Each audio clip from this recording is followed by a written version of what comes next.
कहानी की शुरुआत होती है आज से 65 साल पहले, जब दुनिया न्यूक्लियर वॉर की वजह से लगभग खत्म सी हो गई थी। बिजली और हर तरह के कम्युनिकेशन सिस्टम एक ही रात में पूरी तरह बर्बाद हो गए। पूरी दुनिया बहुत बुरे दौर से गुजर रही थी। तब अमेज़न के जंगलों में एक साइंटिस्ट को जेनेसिस पेड़ मिला। इसके करिश्माई फूल में इतनी ज्यादा ताकत थी कि ये पूरी दुनिया को बिजली दे सकता था। इससे इंसानों ने फिर से सब कुछ बनाना शुरू कर दिया। इस आविष्कार के बाद सभी जेनेसिस पेड़ सरकार के कंट्रोल में आ गए। इस न्यूक्लियर युद्ध के बाद पैदा होने वाले 90% बच्चों में जेनेटिक प्रॉब्लम्स आने लगी। इसके बाद साइंटिस्टों ने ये प्रॉब्लम सॉल्व करने के लिए उसी पेड़ के फूल को ह्यूमन डीएनए में डाल दिया। इसके बाद हर एक इंसान अपनी माँ के पेट से ही कोई ना कोई ताकत लेकर पैदा होने लगा। किसी की सुनने की शक्ति कुछ ज्यादा ही बेहतर होती तो किसी की नजर बहुत ज्यादा ही बेहतरीन। इस तरह की ताकतों के साथ पैदा होने वाले लोगों को जेनेटिक्स बुलाया जाने लगा और ये लोग इस नई दुनिया में बिल्कुल राजाओं की तरह जीने लगे। लेकिन लगभग 10% लोगों का इम्यून सिस्टम थोड़ा कमजोर था, जिससे उनके शरीर ने इस फूल को बिल्कुल भी एक्सेप्ट नहीं किया। इन लोगों को स्पेशल्स बोला जाने लगा और इन्हें सिर्फ छोटे मोटे काम दिए जाते, जैसे साफ सफाई, मेंटेनेंस वगैरह। अब हम जेनेसिस इंस्टीट्यूट में क्लोई को देखते हैं, जो इस वक्त एक स्टूडेंट बनकर क्लास ट्रिप पर गई है और उसका व्हील चेयर वाला पार्टनर लियोन सफाई करने वाला बनकर वहां आया। सबका ध्यान हटते ही लियोन ने एक डिवाइस की मदद से बंद दरवाजा खोला और प्राइवेट एरिया में घुस गया।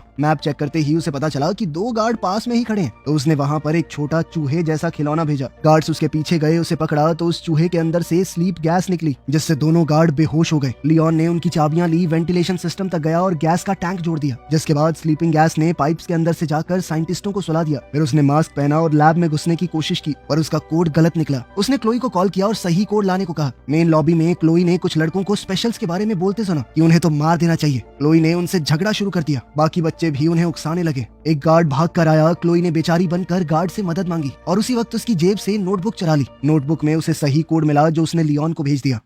कोड मिलते ही लियोन जल्दी से लैब में घुस गया। उसने अपनी माँ की पुरानी घड़ी निकाली, जिसमें लिखा था कि हम सब एक हैं, हम सब बराबर हैं। ये पढ़कर उसे हिम्मत मिली। उसने एक लिवर खींचा, मशीन खुली और अंदर जेनेसिस ट्री था। उसने एक पुराना हथियार लिया और शीशे के अंदर छेद करना शुरू किया। लेकिन जैसे ही वो फूल तोड़ने लगा, पेड़ ने बहुत सारे स्पाइक शूट कर दिए और अचानक से अलार्म बजने लगा। लियोन ने फिर भी फूल को एक ब्लू कैप्सूल में पैक कर लिया। अनाउंसमेंट हुई कि ये बिल्डिंग अब लॉकडाउन में जा रही है और सबको जल्द से जल्द बाहर निकलना होगा। क्लोई लियोन का इंतजार करना चाहती थी, पर गार्ड्स ने उसे बाकी स्टूडेंट्स के साथ बाहर भेज दिया। किसी तरह किस्मत से लियोन भी समय रहते बाहर आ गया। बाहर लियोन ने जानबूझकर क्लोई को टक्कर मारी और उसका टेडी बियर नीचे गिरा दिया। उसने टेडी वापस देने से पहले कैप्सूल को टेडी के अंदर छुपा दिया। जब गार्ड्स ने लियोन की जेब चेक की तो उन्हें सिर्फ एक घड़ी मिली। उन्होंने घड़ी पर लिखी हुई बात का मजाक उड़ाया और साथ ही लियोन को फ्रीक कहकर पुकारा। एक आदमी बहुत ध्यान से सभी स्टूडेंट्स को चेक कर रहा था, लेकिन उसने भी ये तो नहीं सोचा कि इस टेडी के अंदर फूल छुपा हुआ होगा। कुछ देर बाद क्लोई और लियोन सड़क पर बड़ी स्क्रीन पर न्यूज देखने लगे। सेनेटर फ्रैंक लोगों से कह रहा था कि पैदा होने से पहले ही क्यों, हम फूल का इस्तेमाल लोगों के जन्म लेने के बाद भी तो कर सकते हैं। इसके बाद फेमस सिंगर मीरा वहां आई। उसने अनाउंस किया कि वो बिना ताकत वाले लोगों की डिस्ट्रिक्ट में फ्री टूर कर रही है, ताकि सब लोग एक साथ मिलकर रहें। अपना हुलिया बदलने के बाद लियोन ने क्लोई को समझाया कि पॉलिटिशियंस और सेलिब्रिटी सिर्फ ड्रामा करते हैं, उन्हें हम जैसे लोगों की कोई परवाह नहीं है। अभी थोड़ी देर पहले सड़क पर एक हमारे जैसे गरीब आदमी को खाने के स्टोर से धक्का देकर निकाल दिया गया। तभी हम देखते हैं कि एक सफाई करने वाला आदमी खिड़की से कुछ मिटा रहा था। वहाँ लिखा था डेथ टू द जेनेटिक्स, जिसका मतलब था कि सब लोग जेनेटिक्स को देखकर खुश तो नहीं है। वहीं मीरा के मैनेजर ने उसे कहा कि हालात खतरनाक हो रहे हैं। स्पेशल डिस्ट्रिक्ट जहाँ पर वो 10% लोग रहते हैं जिनके ऊपर उस फूल ने काम नहीं किया, वो पहले से बहुत रिस्की है और बहुत ज्यादा भीड़ आएगी, इसलिए ऑटोग्राफ सेशन को कैंसिल करना होगा। मीरा को ये बात बिल्कुल पसंद नहीं आई। उसने कहा कि ऐसे थोड़ी आएगी एकता, मुझे लोगों के सामने जाना होगा, उन्हें अपने जैसा महसूस करवाना होगा। उसने इवेंट को कैंसिल करने से मना कर दिया। क्लोई और लियोन जब घर जाने लगे तो स्पेशल डिस्ट्रिक्ट के गेट पर गार्ड्स ने उनकी आईडी चेक की। लियोन शॉपिंग करने गया, तब क्लोई टीवी पर फ्रैंक का इंटरव्यू देख रही थी। अब फ्रैंक बोल रहा था कि उसने ऐसी दवाई बनाई है जिससे वो 10% लोग जिनके अंदर ताकत नहीं आई थी, वो भी अब इस ताकत को महसूस कर पाएंगे। उन्हें भी अब बाकी सब जैसा बनाया जा सकता है। क्लोई ये देखकर बहुत खुश हुई, लेकिन लियोन ने कहा कि ये सब झूठ है। फिर वो दोनों अपने घर गए एक छोटी सी वर्कशॉप में। क्लोई वहाँ पौधे उगाती है और लियोन कुछ डिवाइसेस बनाता है। लियोन फूलों से वो हिस्से निकालता है जिनके अंदर ताकत है और उनकी मदद से अपाहिज लोगों के लिए खास तरह के प्रोस्थेटिक्स बनाता है, ताकि वो लोग भी एक आम जिंदगी जी सके। क्लाइंट्स के पैसों से उनका रोज का गुजारा हो जाता है। क्लाइंट्स का काम खत्म होने के बाद एक आदमी ने जेनेटिक डिस्ट्रिक्ट से कॉल किया और कहा कि मुझे कुछ ठीक करवाना है। क्लोई ने मना कर दिया, ये कहकर कि हम लोग कहीं जाके ठीक नहीं करते, दुकान पे ही आना पड़ेगा आपको। और जब लियोन ने सुना कि वो आदमी 3 गुना पेमेंट देगा तो उसने कहा कि कोई नहीं, आ जाएंगे। क्लोई डर गई क्योंकि ये थोड़ा इलीगल काम था। लियोन ने उसे समझाया कि मुझे सारा रास्ता पता है, कहाँ पे गार्ड्स हैं, कहाँ पे नहीं। वो किसी को भी पता लगे बिना अंदर जा सकता है।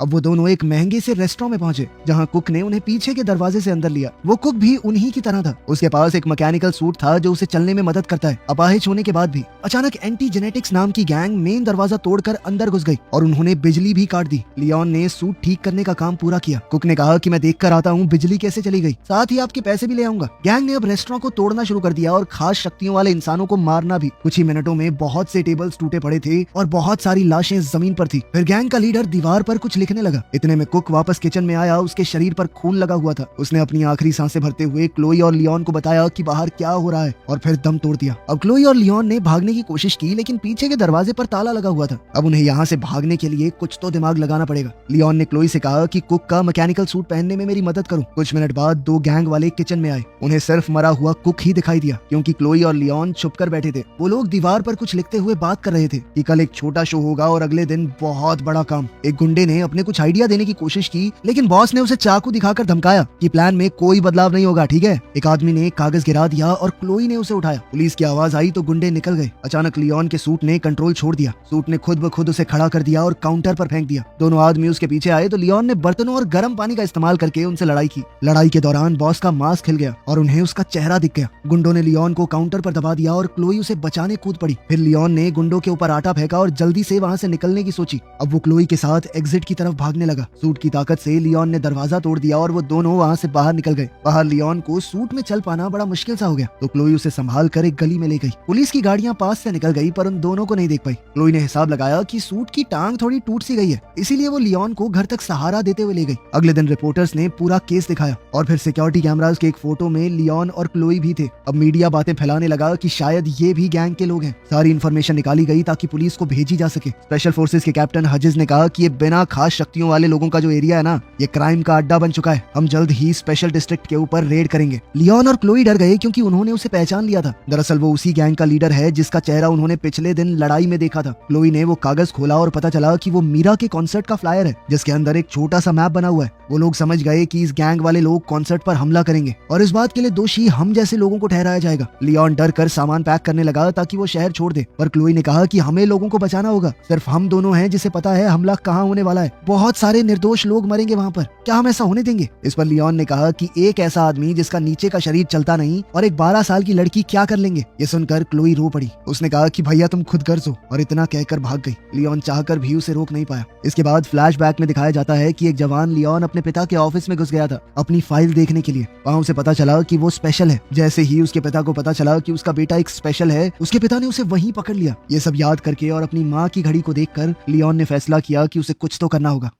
कुछ घंटों बाद क्लोई वापस आई और लियोन को सूट को ठीक करते हुए देखा। उसने लियोन की सूट पहनने में मदद की। लियोन ने अपने हाथ पांव थोड़े चलाकर देखे और कहा कि वो ह्यूजेस को पकड़कर उसके गुनाह कबूल करवाएगा उससे। लियोन ने कुछ अबाड़ कबाड़ चीजों से अपने लिए हथियार बना लिए और लोहे तक को मोड़ देने की अपनी ताकत दिखाई। क्लोई को सूट के अंदर कुछ खास तरह की तारें दिखी तो वो एक केमिकल बनाने दौड़ी जिससे सूट में लगे हुए हथियार एक्टिवेट हो जाए। उसी वक्त मीरा स्पेशल डिस्ट्रिक्ट में कॉन्सर्ट कर रही थी। जनता उसे देखकर पूरी तरह बेकाबू हो गई। फैंस को लोग धक्का मारने लगे। सिक्योरिटी उन्हें जैसे तैसे पीछे कर रही थी। कॉन्सर्ट के बाद मीरा बस में चढ़ने जा रही थी तब गार्ड्स ने उसकी सिक्योरिटी और मैनेजर को मार कर गिरा दिया। फिर रेबल्स ट्रक में आ गए और दीवारों पर अपना मैसेज लिखने लगे। हजिस ने मीरा को धमकाया कि चुपचाप हमारे साथ चलो वरना बुरा होगा। तभी लियोन वहाँ पर सूट और मास्क पहने आ गया। वो बालकनी से नीचे कूदा और सीधा हमला करना शुरू कर दिया। लेकिन क्लोई के केमिकल्स की वजह से सूट में पौधे उग गए। ये देखकर गुंडे हंसने लगे लेकिन लियोन ने उन पौधों का ही इस्तेमाल कर लिया। एक आदमी गैस से गिर गया, दूसरा बेलों में उलझ गया। क्लोई ने एक चोरी की हुई गाड़ी से मीरा को आवाज लगाई जबकि लियोन हजिस और उसके लोगों से लड़ने लगा। शुरुआत में तो लियोन बढ़िया मुक्के पेल रहा था लेकिन फिर पूरी गैंग ने उसे घेर कर नीचे गिरा लिया। तब क्लोई ने गाड़ी से एक आदमी को टक्कर मारी। लियोन मौका देखकर गाड़ी में बैठ गया लेकिन मीरा चीखने लगी। समझाने का वक्त नहीं था तो क्लोई जल्दी से गाड़ी भगाकर सबको वहाँ से ले गई। उन दोनों ने जल्दी से घर पहुंचकर दरवाजे बंद कर दिए। बाहर गैंग वाले उन्हें सड़कों पर ढूंढ रहे थे। वहीं टीवी पर रिपोर्टर्स बोल रहे थे कि मीरा को किडनैप करने की कोशिश की गई लेकिन एक अनजान हीरो ने उसे बचा लिया। दूसरी ओर मीरा ने देखा कि लियोन घायल हो गया था। अब उसने जल्दी से लियोन के जख्मों पर मरहम पट्टी की और बताया कि मैं पहले एक डॉक्टर बनना चाहती थी। क्लोई ने लियोन की एकदम फ्लावर हीरो जैसी ड्राइंग बना दी जो लियोन को तो बिल्कुल पसंद नहीं आई लेकिन मीरा ने कहा कि नहीं है तो बढ़िया। अब लियोन ने मीरा को हजिस का सच बताया। इस पर मीरा कहने लगी कि देखो अब मैं जल्द से जल्द घर जाना चाहती हूँ। कल मेरा एक इवेंट है फ्रैंक के साथ फैमिली सेंटर में। लियोन को लग रहा था कि एंटी जेनेटिक्स गैंग का अगला टारगेट फ्रैंक होगा। आज उन्होंने मीरा पर हमला किया था तो वो कल फ्रैंक पर जरूर करेंगे। ये गैंग जन्म होने के बाद लोगों में होने वाले एनहांसमेंट या बदलाव के खिलाफ थी। ये मानते थे कि जो जैसा पैदा हुआ है वो हो गया। मीरा इस सब के बारे में पुलिस को आगाह करना चाहती थी। थी, पर लियोन ने मना कर दिया क्योंकि हजिस भी तो एक पुलिस कमांडर ही है। अब उन लोगों ने मिलकर आगे का प्लान बनाया। अगले दिन मीरा और लियोन फैमिली प्लानिंग सेंटर गए, जैसे वो कोई नया शादीशुदा जोड़ा हो जो अब बच्चे करना चाहते हैं। मीरा फेमस थी तो उसने डॉक्टर से कहा कि सर मैंने अपॉइंटमेंट नहीं ली और ना ही किसी को आज तक अपने पति के बारे में बताया, क्योंकि मैं मीडिया से अपने परिवार को बचाना चाहती हूँ। लियोन ने डॉक्टर को जैसे तैसे मना लिया कि वो उन्हें अपनी फैसिलिटी का एक टूर दे। इस सब के दौरान लियोन ने बड़ी चालाकी से एक चाबी चुरा ली। फिर उसने वहाँ काम करने वाले लोगों का ध्यान भटकाया, ये कहकर कि मीरा अब सबके लिए परफॉर्म करेगी। ये कहकर उन्होंने सभी लोगों को एक कमरे में इकट्ठा कर दिया। तभी एंटी जेनेटिक्स गैंग के लोग आ गए और लियोन लॉबी में उनसे भिड़ गया। गुंडे उस पर टूट पड़े तो लियोन ने गैस बॉम्ब्स छोड़े जिससे उनके मास्क तक पिघल गए। शुरुआत में लियोन बहुत बढ़िया लड़ रहा था, लेकिन वो लोग बहुत ज्यादा थे, उन्होंने उसे नीचे गिरा लिया और वो गुंडे मिलकर उसे मारने लगे। हजिस ने उसका मास्क उतारा और उसके चेहरे पर बार बार मुक्के मारने लगा। तभी अचानक फ्रैंक की सिक्योरिटी आ गई और गुंडे भाग गए। इस पर मीरा ने बताया कि उसने ही फ्रैंक को कॉल किया था, क्योंकि वो समझ गई थी कि गुंडे ज्यादा होंगे, लियोन अकेला नहीं संभाल पाएगा। लियोन ने पूछा कि गार्ड्स ने गुंडों को फॉलो क्यों नहीं किया, तो फ्रैंक ने कहा कि तुम हमारे लिए उनसे ज्यादा जरूरी थे। पता चला कि फ्रैंक असल में लियोन का पिता है। क्लोई ये सुनकर पूरी तरह चौंक गई। वो सोच में पड़ गई कि लियोन ने आज तक उससे झूठ कहा कि उनके पिता मर चुके हैं। वो नाराज होकर वहाँ से भाग गई। अब रिपोर्टर अंदर आ गए तो उन्हें देखते ही फ्रैंक का पॉलिटिशियन मोड ऑन हो गया। उसने कहा कि मेरा बेटा एक प्रूफ है कि जेनेटिक्स और ऐसे लोग जिनके ऊपर फूल ने काम नहीं किया, उन लोगों के बीच में गैप बहुत ज्यादा बढ़ गया है, इसीलिए कल वोट बड़े ध्यान से देना। एक हफ्ते बाद अनाउंस हुआ कि फ्रैंक के प्रोजेक्ट को लगभग सबने अप्रूव कर दिया है। बहुत सारी बसेस स्पेशल डिस्ट्रिक्ट में आई और सभी गरीब लोगों को शहर के बाहर एक मेडिकल कैंप में भेज दिया गया। इस ट्रीटमेंट के बाद उन लोगों के अंदर भी कोई कमी नहीं रहेगी, तो इसीलिए उनकी रहने की जगह यानी स्पेशल डिस्ट्रिक्ट को खोल दिया जाएगा और सभी लोग आराम से एक साथ रहेंगे। कोई रोक टोक नहीं होगी बीच में। मेडिकल सेंटर में लियोन पूछने लगा कि क्लोई कहाँ पर है, लेकिन फ्रैंक ने बताया कि हम लोग उसे नहीं ढूंढ पाए। जब लियोन ने हजिस का नाम लिया तो फ्रैंक ने टॉपिक बदल दिया। उसने कहा कि तुम इस सब की चिंता मत करो, मैं बस तुम्हारा इलाज करना चाहता हूँ। लियोन ने याद दिलाया कि जब आपने माँ का इलाज करने की कोशिश की थी तो वो मर गई थी, याद है आपको। फ्रैंक ने माफी मांगी और ये माना कि मुझसे गलती हुई है। उसने बताया कि तुम्हारी माँ ने एक लेटर भी छोड़ा है, लेकिन मैं आज तक डर रहा था उसे तुम्हें देने से। जब तक मैं हिम्मत जुटा पाता तुमने घर छोड़ दिया था। अब लियोन ने लेटर खोला। उसकी माँ ने लिखा था कि मुझे तुम लोगों को छोड़ना पड़ा, उसके लिए मैं माफी चाहती हूँ। वो चाहती थी कि लियोन एक अच्छा आदमी बने, लेकिन उसे डर था कि लियोन के अंदर का गुस्सा उसके दिल को खा जाएगा, उसके अंदर कड़वाहट आ जाएगी। उसने कहा कि बेटा लोगों को माफ करना सीखो, क्योंकि कोई भी आखिर तक साथ नहीं होता। ये सब पढ़कर लियोन अपनी माँ को याद करके रोने लगा। मीरा वहाँ आई और लियोन को ताजी हवा के लिए बाहर ले गई। बाहर घूमते हुए लियोन को क्लोई दिख गई तो उसने उससे माफी मांगी। क्लोई भी अपने भाई से ज्यादा वक्त तक गुस्सा कैसे रह पाती। फिर लियोन ने बताया कि मुझे लगता है फ्रैंक ने ही सारे हमले करवाए हैं ताकि उसका प्रोजेक्ट अप्रूव हो जाए, लेकिन उसे पकड़ने से पहले उन्हें उसके खिलाफ सबूत ढूंढना होगा। क्लोई को एक आइडिया आया और उसने एक आदमी से जिसके पास आई प्रोस्थेटिक है उसका कैमरा मांग लिया। उधर डॉक्टर्स ने अगले पेशेंट का नाम अनाउंस किया। उधर लैब में क्लोई ने वेंट्स में घुसकर रिकॉर्डिंग स्टार्ट कर दी। हजिस और फ्रैंक आपस में बात कर रहे थे। उनकी बातचीत से ये तो साफ हो गया कि उन दोनों ने मिलकर ही ये कांड किया है। अपने कुछ पेशेंट्स को बेहोश करते वक्त फ्रैंक अपना प्लान समझा रहा था। वो इन लोगों के दिमाग से एक खास तरह के जीन को निकालना चाहता था। फिर वो उस जीन को उन लोगों के अंदर इंजेक्ट करेगा जिनके अंदर खास ताकत थी। फ्रैंक इसे इंसानों का अगला एवोल्यूशन कह रहा था। फ्रैंक ने बताया कि इससे वो लोग और बेहतर हो जाएंगे, हमेशा जवान रहेंगे चाहे कोई भी उम्र हो। उसे स्पेशल्स यानी इन अपाहिज लोगों की कोई परवाह नहीं थी। इन लोगों का तो सिर्फ वो इस्तेमाल करना चाहता है उस जीन को निकालने के लिए। थोड़ी देर बाद क्लोई ने टेंट में सबको रिकॉर्डिंग सुनाई। मीरा रोते हुए वहाँ मौजूद सभी स्पेशल्स से माफी मांग रही थी, क्योंकि उसे इस बारे में कुछ नहीं पता था। लियोन ने अपनी माँ के मैसेज को दोहराया कि हम सब एक बराबर हैं, हमारे अंदर कोई कमी नहीं है, इंसान हैं हम भी। ये बातें कहते हुए उसने सबको लड़ाई के लिए उकसाया। उसने कहा कि मुझे किसी भी हालत में मेरा सूट चाहिए। इस पर क्लोई ने बताया कि मैंने पहले ही स्टोरेज की चाबियां चुरा ली हैं। अगले दिन फ्रैंक और कुछ नर्सेज लियोन के कमरे में आ रहे थे उसका इलाज करने के लिए। लियोन ने चद्दर के नीचे अपना सूट पहना हुआ था। उसने तुरंत अपने पिता को पकड़ लिया और नर्सेज से वो इंजेक्शन छीन लिया। फ्रैंक ने कहा कि मैंने ये सब तुम्हारे लिए किया बेटा, मैं तुम्हारा इलाज करना चाहता हूँ। लेकिन लियोन ने कहा कि तुम एक हैवान हो और कुछ नहीं। अब लियोन ने उसे कमरे के अंदर बंद कर दिया। उसने क्लोई से थोड़ा बारूद लिया और सिक्योरिटी रूम की तरफ दौड़ने लगा। वहाँ मौजूद गार्ड से लड़कर उसने उन्हें गिरा दिया, लेकिन एक गार्ड ने जल्दी से अलार्म बटन दबा दिया ताकि सबको इस गड़बड़ी का पता चल जाए। उधर क्लोई ने कैमरा को कंप्यूटर से कनेक्ट किया ताकि वो पूरी रिकॉर्डिंग पुलिस को भेज सके सबूत के तौर पर। लियोन के जाने से पहले मीरा ने उसे किस किया और कहा कि लौट कर जरूर आना। उधर टेंट वाले एरिया में हजिस अपनी गैंग के साथ आ चुका है। लियोन और स्पेशल्स ने उन्हें घेर लिया और बहुत बड़ी लड़ाई शुरू हो गई। स्पेशल्स के पास सिर्फ बर्तन, पाइप्स जैसी नॉर्मल चीजें थी, लेकिन उनकी तादाद ज्यादा होने की वजह से लड़ाई बराबर की चल रही थी। वहीं लियोन का सूट उसे एक वक्त पर बहुत सारे लोगों से लड़ने की ताकत दे रहा था, लेकिन हजिस ने बैकअप बुला लिया और हथियारों वाले बहुत से लोग आ गए। कई स्पेशल्स लड़ते हुए गिर रहे थे। वहीं लियोन हजिस से अकेले लड़ रहा था। कुछ देर बाद हजिज ने लियोन को नीचे गिरा दिया और लियोन ने भागकर बचने की कोशिश की। उधर सिक्योरिटी रूम में एक आदमी ने मीरा को गले से पकड़ लिया। तभी एक स्पेशल वहां आया और जल्दी से उस आदमी को मार गिराया।